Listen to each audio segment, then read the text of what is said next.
Pernahkah Anda merasa rajin beribadah, tetapi hati tetap gelisah?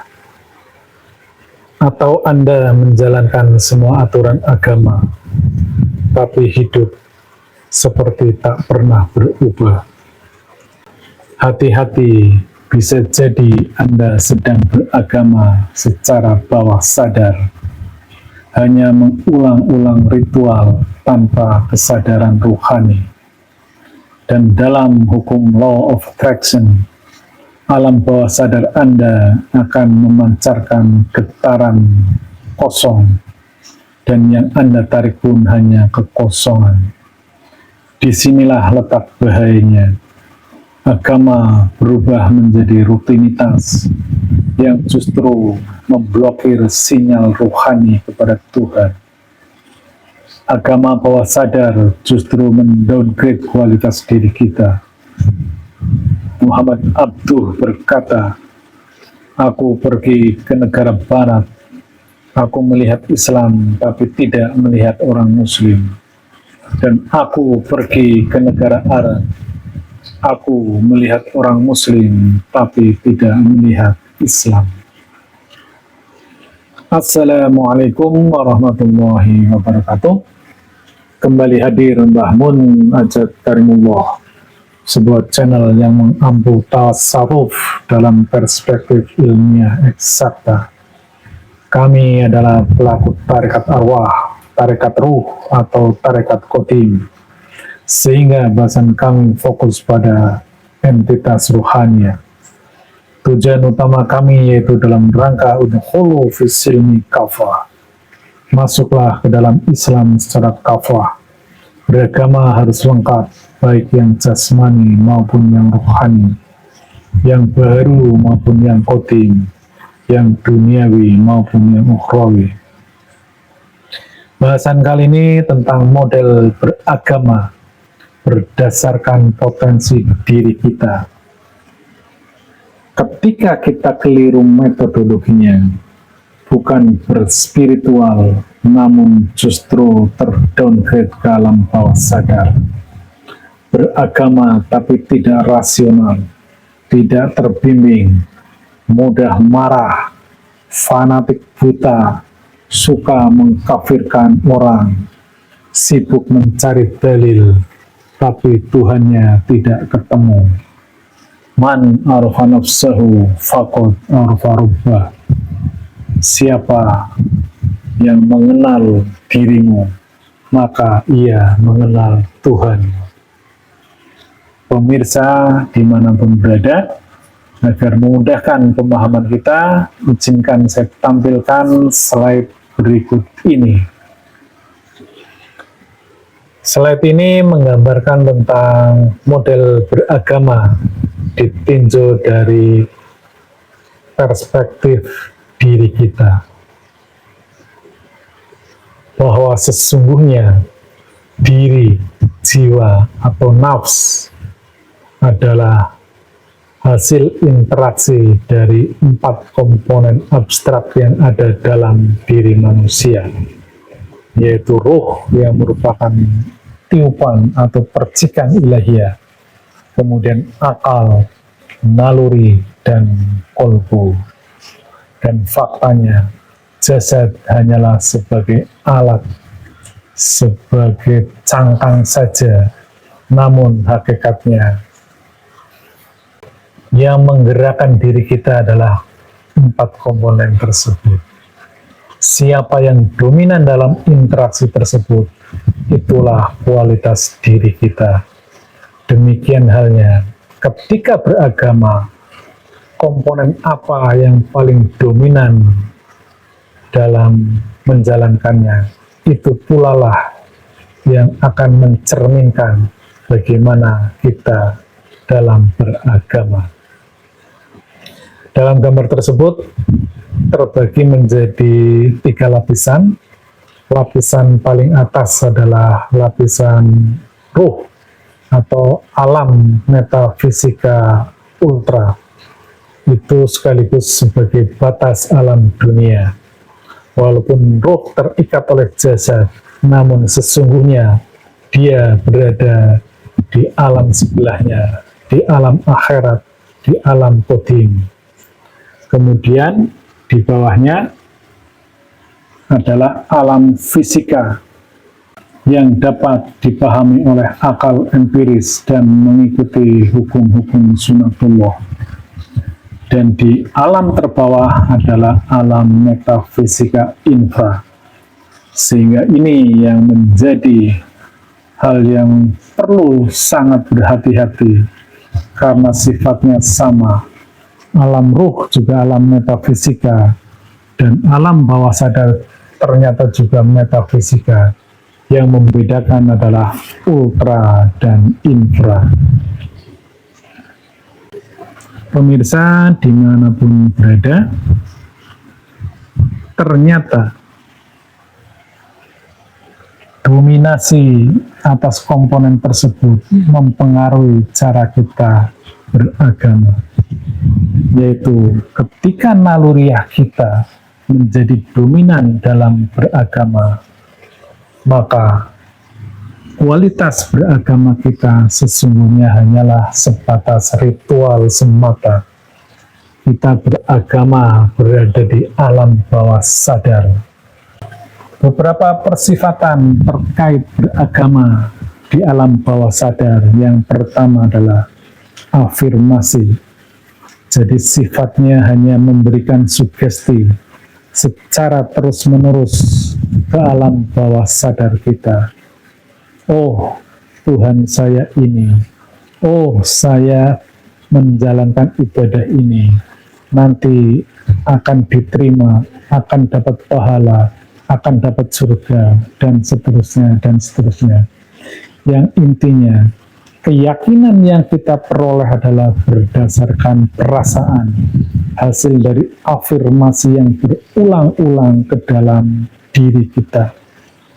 Hati-hati, hati-hati, kalau cara menyambungkannya tidak ada metodologinya, hanya sebatas afirmasi, bisa-bisa Anda masuk dalam perangkap alam bawah sadar. Kemudian yang kedua, biasanya beragama model ini hanya mengikuti nenek moyangnya, hanya mengikuti orang tuanya, lingkungannya, tanpa dipikir, tanpa melalui sebuah proses yang panjang, sebuah perjalanan yang penuh dengan pertimbangan, tetapi hanya mengikuti kebiasaan-kebiasaan pendahulunya. Dan dalam kitab suci biasa disebut dengan mengikuti kebiasaan nenek moyang. Dan berikutnya, agama di alam bawah sadar tidak rasional, tidak bisa menjelaskan hal-hal yang metafisik, tidak bisa menjelaskan surga, tidak bisa menjelaskan alam akhirat, tidak bisa menjelaskan pahala dan dosa. Kemudian apa itu iman, apa itu ikhlas, dan apa itu takwa. Paling hanya sebatas menjelaskan tanpa bisa membuktikan. Dan agama di level ini ruhnya terhijab, selalu ada preferensi, selalu ada hasrat beribadah, tetapi untuk berharap sesuatu, bisa berharap kesenangan, kesehatan, keluarga yang bahagia, rezeki yang lancar, surga, dan seterusnya, dan seterusnya. Kemudian kita naik ke dimensi di atas, yaitu alam sadar. Alam sadar ketika akal dan emosional atau kolbu dominan dalam kita beragama. Dan di sini pun kita hati-hati, karena alam sadar dia pasti menggunakan akal rasional. Dia perlu bukti empiris yang dapat dikenali dengan pembaca virtualnya, yang dapat dilihat, didengar oleh panca inderanya. Harus ada metode ilmiahnya. Sementara banyak sekali ukuran-ukuran dalam beragama yang sifatnya metafisik, yang tidak dapat dibuktikan, tentang iman, tentang takwa, tentang akhirat, dosa, pahala, semuanya tidak dapat dibuktikan secara empiris. Jadi dapat disimpulkan, orang yang beragama dengan mengandalkan akalnya, dia tidak akan ketemu agamanya. Bahkan hanya ada dua pilihan, dia menjadi agnostik atau ateis, karena agama bukan di wilayah akal. Dan selanjutnya, ini adalah yang paling tinggi, yaitu ruh beragama di atas alam sadar. Ketika ruh dominan dalam diri kita ketika berspiritual atau beragama, maka akal, emosional, dan naluri dibuat mode standby, atau yang lebih tegas lagi dimatikan, walaupun tidak demikian adanya. Ada metodologi, rukun dan syaratnya yang direpresentasikan dalam bentuk praktek atau laku, yang di dalamnya kita akan menemukan pengalaman batin, dan endingnya dalam beragama kita akan terbimbing.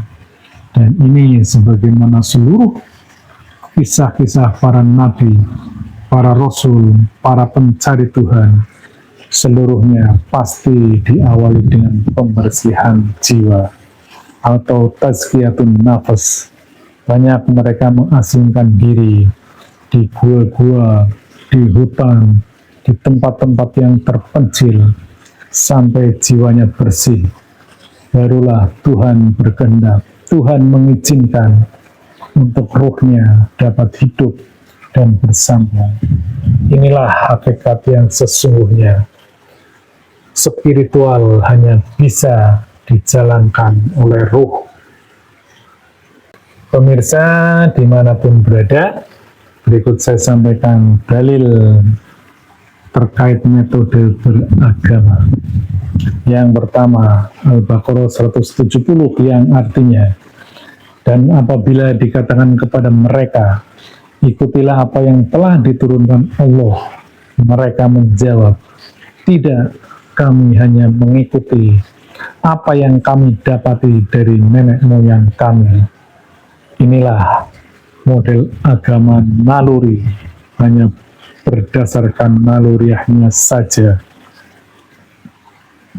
Kemudian yang kedua, Quran Surat Ar-Rum ayat 7, yang artinya, mereka hanya mengetahui yang lahir saja dari kehidupan dunia, sedang terhadap kehidupan akhirat mereka lalai. Ini terkait orang beragama dengan menggunakan akalnya. Kemudian Quran Surat As-Sajdah ayat 9, kemudian kami tiupkan ke dalamnya ruh kami. Jadi sudah jelas Allah itu meniupkan ruh dalam diri kita, sehingga untuk berhubungan dengan Allah pastinya melalui ruh kita. Sesederhana itu sesungguhnya. Selanjutnya, tanpa kesadaran rohani, ritual hanya amalan dunia saja. Sebagaimana fawailul lil musallin, celakalah orang yang sholat. Jadi sudah sholat tetapi ternyata celaka. Kemudian ada juga hadis, berpuasa tidak mendapatkan pahala apalagi surga, melainkan hanya lapar dan haus. Kemudian juga Quran Surat Al-Furqan 23, yang artinya, kami perlihatkan segala amal yang mereka kerjakan, lalu kami jadikan amal itu bagaikan debu yang berterbangan. Betapa mengerikan amalan-amalan yang seperti apa. yang hanya seperti debu peterbangan.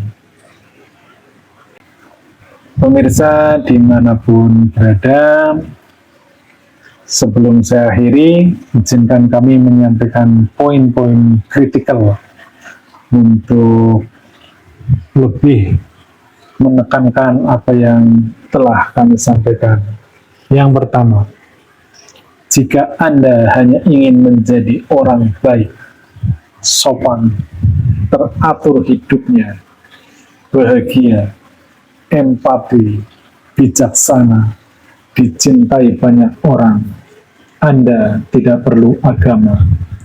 Cukup kursus kepribadian, motivasi diri, atau karakter building. Jika Anda ingin dianggap sukses, banyak cuannya, tinggi jabatannya, sehat jasmaninya, pun Anda tidak perlu agama, kerja cerdas, banyak relasi, dan seterusnya. Yang kedua, beragama itu wilayah batin, metafisika, sehingga tidak ada agama di wilayah akal rasional. Jika Anda memaksakannya, maka hanya ada dua pilihan, menjadi agnostik atau ateis. Yang ketiga, beragama adalah berspiritual, wilayah metafisika. Namun hati-hati, di sini ada dua persimpangan. Jika terjebak di aktivitas ritual, sekedar afirmasi diri, maka hasilnya agama bawah sadar. Sebaliknya, jika Anda menggunakan ruh, sang entitas kodim, percikan ilahiyah yang ada dalam diri manusia, itulah satu-satunya jalan yang memungkinkan bisa bersambung dengan Tuhan Sang Maha Rohani. Itulah hakikat berspiritual. Demikian, silakan Anda memilihnya. Mohon maaf sekiranya banyak hal yang kurang berkenan dalam penyampaian kami. Ilahi anta maksudi waridhoka matlubi. Assalamualaikum warahmatullahi wabarakatuh.